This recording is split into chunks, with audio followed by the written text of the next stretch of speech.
Hey, what's up, everybody? It's Coach Mike with Elite Performance. By the title of this video, Virus Part 2, it's just that it's Part 2 to the first virus video. First of all, I want to apologize for the video being sideways. I'm using a new way of recording, and I tried for like 3 hours to rotate that video and just could not do it. If this one is sideways, which I hope it's not, but if it is, then I know what the problem is. And moving forward, none of them will be sideways again. But I do apologize for that. Tried to fix it, couldn't do it. The video was actually not intended to be named virus. It was intended to be named COVID-19. YouTube would not allow me to upload a video called COVID-19. Wonder why. So renamed it virus, and just want to talk a little bit more about it. Got a little bit more information that's kind of, in my opinion, wow. So let's get right to it. There's an author named Dean Koontz, Deankoontz. And in 1981, Dean Koontz wrote a book called The Eyes of Darkness. In this book, he speaks about a pandemic virus that happens worldwide in the year 2020. The virus in this book, written in 1981, is called Wuhan 40.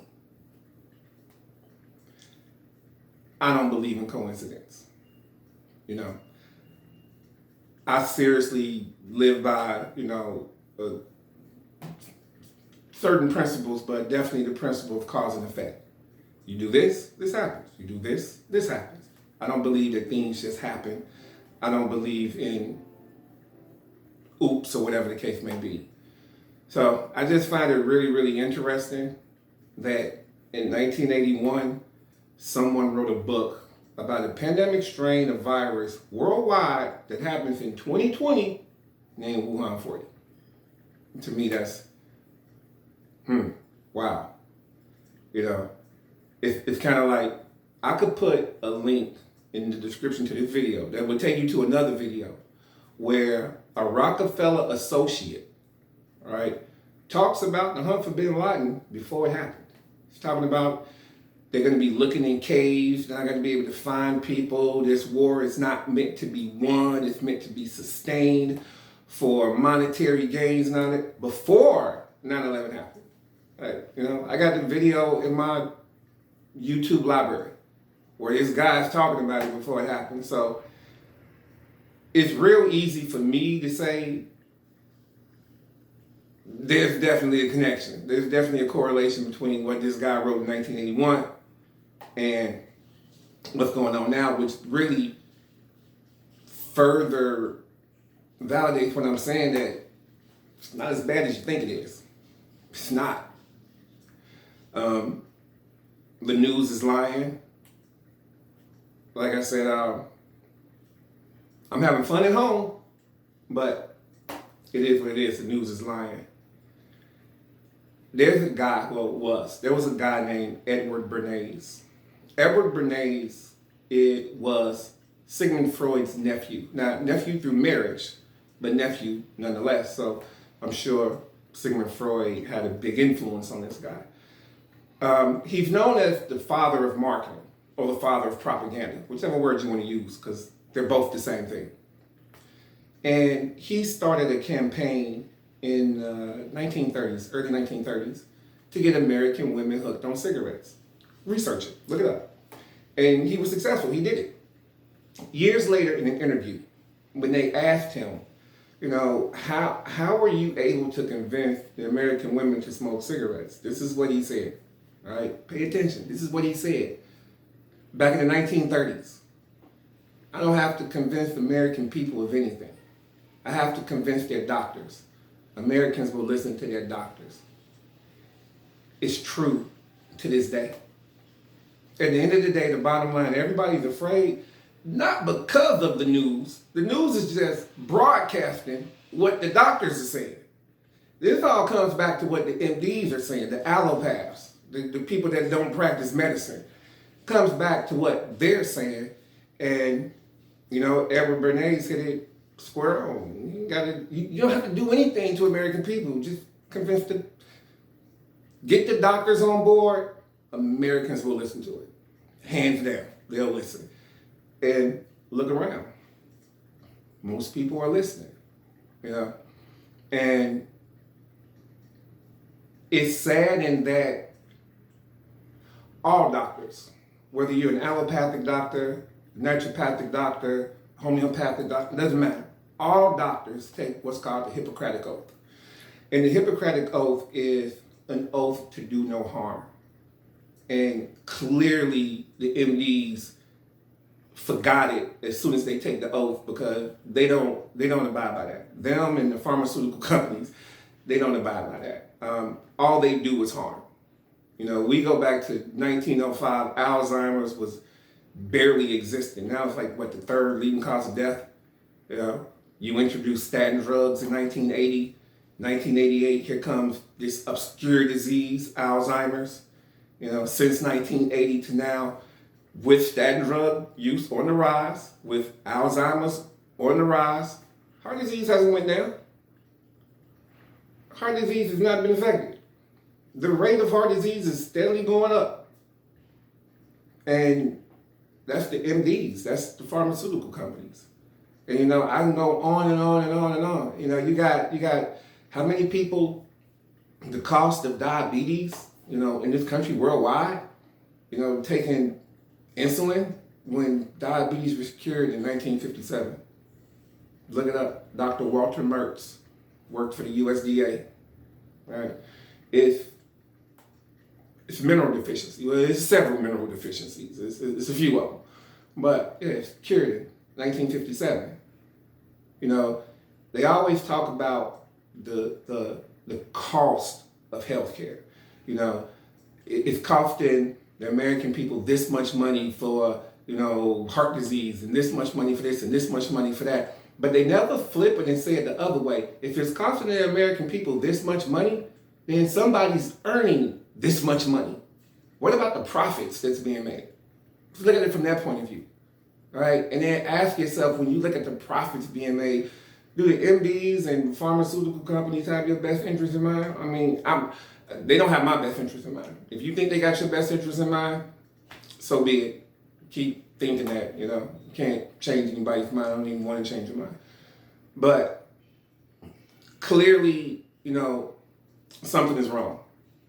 We haven't had a free medical market in the United States of America since 1912, I think it was, when under the influence of the Carnegies and the Rockefellers, the Congress, United States Congress, made it a law that only the American Medical Association had the right to say who can be called a doctor, right? And what they decided is, if you don't use pharmaceutical drugs and surgeries as your way, then you're not a doctor. I'm surprised that, naturopaths are even legal in 20 states. Why aren't they legal in all 50? But do the laws of science change when you cross the state line? Why are they illegal? Well, why did most of you not even know that naturopathic doctors existed? We haven't had a free medical market in this country in over 100 years, 108 years. They don't want you to know holistic health care practitioners exist. They don't want you to know about the homeopath. They don't want you to know about the herbalist. They don't want you to know about the naturopath. They don't want you to know because they want you to keep coming to them. And the funny thing about it is the treatment in America that costs the most money is the one that's also the most ineffective. The most ineffective. They published a study out of Harvard recently that showed life expectancy in the United States is like 80 years old. And they put a map up and they show where it's, if over here is good and over here is bad. and it's getting worse and worse. You know, life expectancy is going down lower and lower and lower. And basically, if you live in the South, especially the Southeast, yeah, life expectancy. I'm in the South. I'm in the Southeast. But the life expectancy of pretty much the Southeast is declining at a rapid rate. And let me ask you a question. Who's in control of medicine? Who's in control of health in this country, in the Southeast, where things are declining rapidly? Yeah. So, like I said, I wanted to bring that to everybody's attention because the dude wrote a book about this, man, in 1981. It's like, come on. He wrote a book, right? So, like I said, it's not that bad. It's all about making you afraid. You know, if somebody makes you afraid, you'll make yourself sick. Your body will become sick on its own. Listen, every virus, bacteria, pathogen, whatever you think can hurt you, it's already in your blood. All right, it's already there. I can pull a tube of your blood and show you all the garbage living in you right now. All right, the name of the organisms as a whole is called opportunistic organisms because they live in you, but they can't hurt you when you're in health. But the moment you become stressed and you shut off your immune system, opportunistic organisms got free run of the playground. You know, I'm in the grocery store the other day, whole family. I don't think I told this story on the last video, but whole family, mother, father, kids, everybody got masks on and gloves, right? And they're touching everything in their cart. Like everything in that cart they touched with those gloves that they're then gonna go home, take the gloves off and touch it with their bare hands. How much are you not thinking to think that this makes any sense whatsoever? I'm gonna put these gloves on so I don't touch anything in the store, but then I'm gonna go home and take the gloves off and touch everything. Like, what rational person has that thought? That doesn't even make sense. Not to mention you touching your car keys and everything else. Like, it doesn't make sense. It just, if you're thinking, it just doesn't make sense. Like I said, fear, man. Fear is a powerful tool. Powerful tool. I don't want you guys to be afraid. I told you in the last video, I'm going to tell you again. You need to get this book. All right? Everything that you need to know to be healthy is in this book. Like I said, I haven't been sick since 1992. And everything that I do is in this book. You need to pick up this book. So the next time there's some pandemic strain or some mystery, whatever, virus, blah, blah, blah, blah, blah, whatever else, you'll know that you've done everything that you can possibly do to strengthen your immune system. And if your immune system is strong, you ain't got to worry about this. All right? If your immune system is doing what it's supposed to do, you ain't got to worry about nothing. All right? You can relax. You can chill. You can be as carefree as I am when I'm outside. I don't care about nothing. You know? Nothing. I'll shake your hand, give you a hug. I don't care. I'm good. Get this book, y'all. I'm telling you. Get this book. Everything you need is in this book. Until next time, it's Coach Mike. Y'all take care.